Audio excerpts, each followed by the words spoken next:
And I bumped into him last summer. And, No way. yeah, right behind what used to be, Terrace. Yeah, yeah.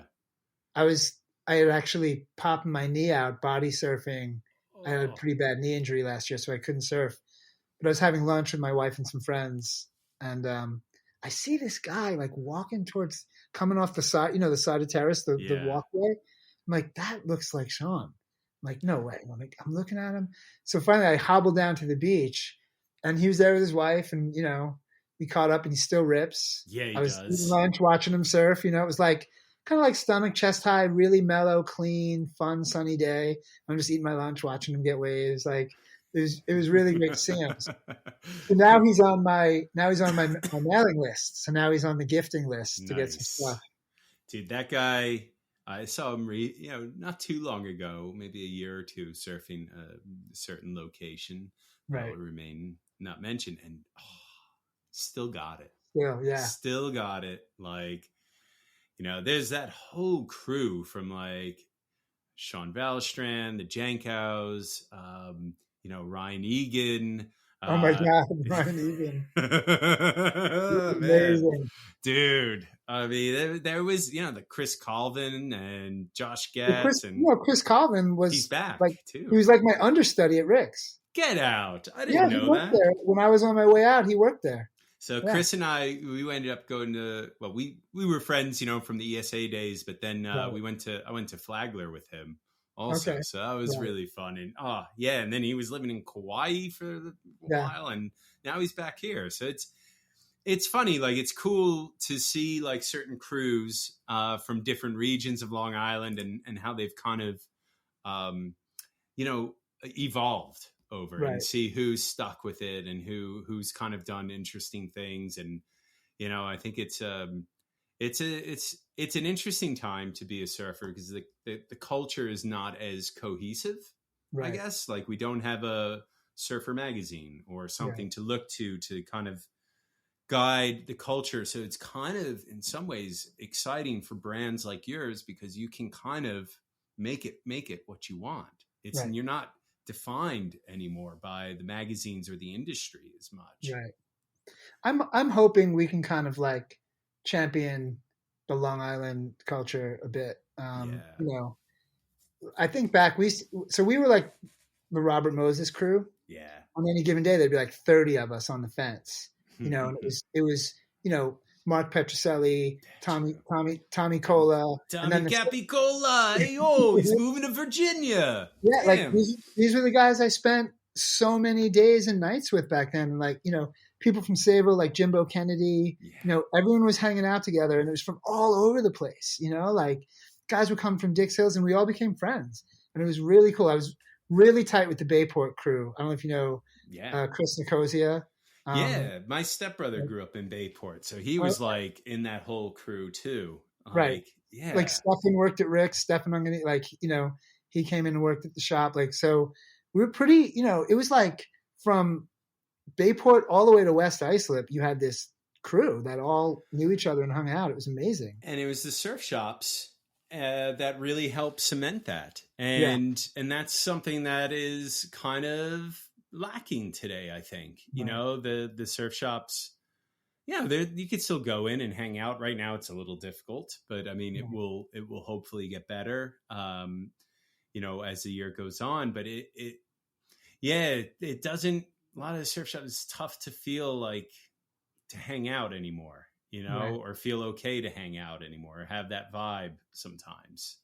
I still have, so the shop out in Amagansett, it's going to kind of function as like, I'm really reluctant to call it a surf shop because, like I said, we had 300 boards, like we're going to start with like 10 or something. It's a joke, but we're doing what we want to do. But I do have this dream of kind of opening a proper shop again one day that it's just so good that you have to go, right? Like it's so good that you have to visit it. I think a lot of the surf shop people, the owners, whatever, they didn't really know what to do next. Yeah. When mall stores opened and stole their clothing business, and then the internet happened, and like nobody knew what to do. And like really all you really needed to do was just get better at what you do. Yeah. Right? Just be better at it. So I do have this dream of one day having a proper shop again. We talk about it a lot for Japan as well, because we have 2 stores in Japan, and we talk about opening a proper shop over there in a city called Fukuoka, which is like a coastal city. Yeah. So it's in the cards for us. I think we're going to do it one day where like we go back to the old days and like, you know, you just have to come. It's that good. You have to visit and hang out and see what's going on. You know, I mean, it's got to smell like surf wax, right? And you know, surf wax, and also, you know, kind of, you know, the filed down grip tape smell, also, right. You know, and you'd stick a patch on, and then you'd file around the edges, you know, like that sort of shit. A little bit of the heat coming off of it. Yes, like it's got to have that kind of smell to it. Right. And God, like, I think, you know, because I've got to wrap this up, but we're going to have you on, and maybe like we should do like a whole episode on just dreaming up the ultimate surf shop. Oh my God. I could do a whole thing on that, you know, like that would be so much fun. That would be incredible. I mean, we'll do it, and then we'll just write it all down, and then we'll go build it. You know, like I like it. It's necessary. It's really disheartening for me to see independent shops kind of either gone or not really able to kind of lead the way they used to. Yeah. You know? Yeah. It's tough, and it's a really tough environment. I can speak for my father, you know, who owns Surf Shop Sundown. You know, I know from the experience, it's difficult, and you got to have the motivation and the creativity to do it. And, you know, I'm a bad son who left the business. So I realized I didn't want to make surfing my work, right. But I mean, that's probably a smart choice.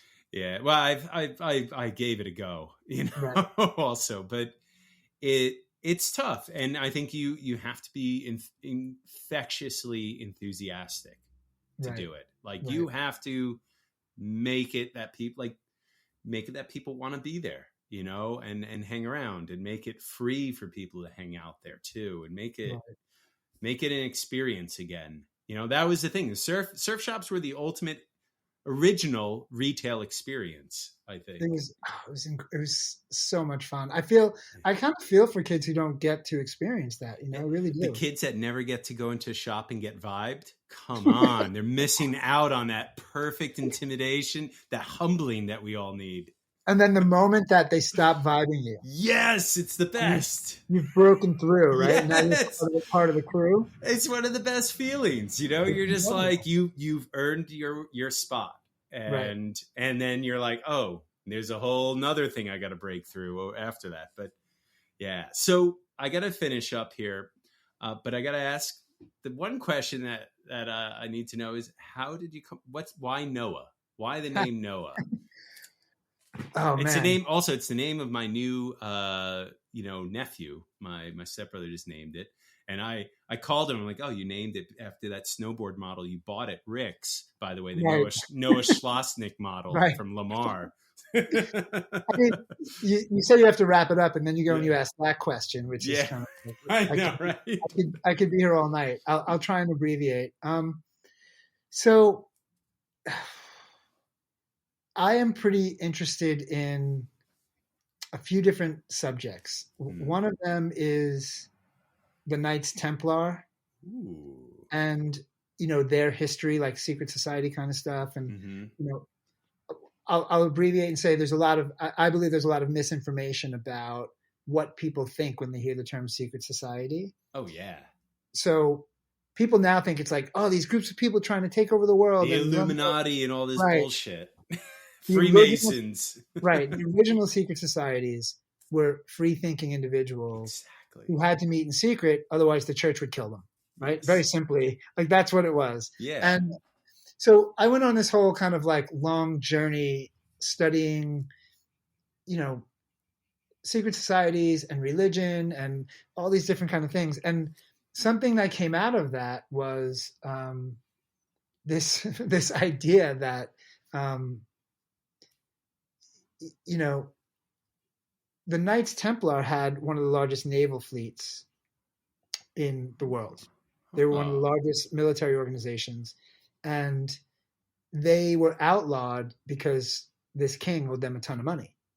And the king and the pope got together and said, okay, now they're outlawed. And they basically killed them all. And some of them escaped on their ships. A lot of them were slaughtered. It happened on Friday the 13th, which is why we think of Friday the 13th as bad. But some of them escaped. And they escaped with, something really, really, really important. To this day, nobody knows what it is. People think it's the Holy Grail. Some people think the Holy Grail is actually Jesus' wife, which is Mary, and all that. There's a lot of different theories about what that is. But I kind of am very interested in those subjects, and I believe there's some kernel of truth to some of it.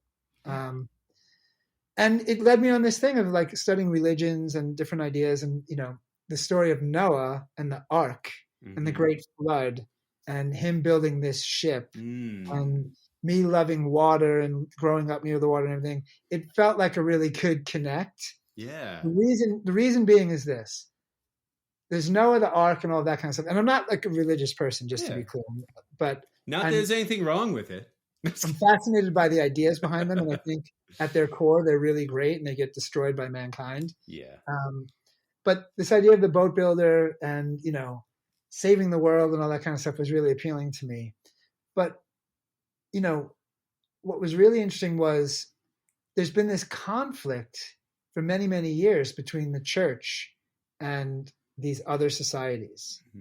And the Knights Templar, which is where we got the cross from, were one of the originals. And they've evolved and turned into different things like Freemasons and stuff like that.